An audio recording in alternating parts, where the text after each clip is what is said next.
10月31号。啊，在一个朋友，我们水管从他旁边经过哈。你看他这个土地已经买了15年了。以前这边当然也是喷了20年以上的除草剂了。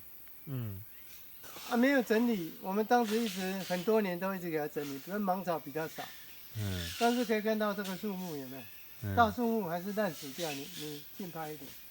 旁边的竹子没有整理歪七扭八的这边的野生树不可能成长，你就这样讲。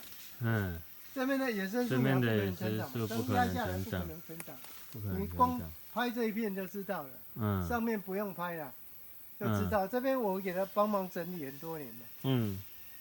后来他们没有来嘛。就是变成你要大树长大很困难了。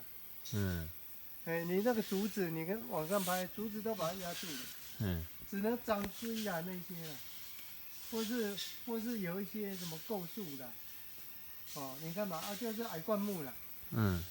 其他这里我们把它整理开的嘛。再给人家做一个参考。你不整理不行了。你这个竹子不整理就这样子歪七扭八。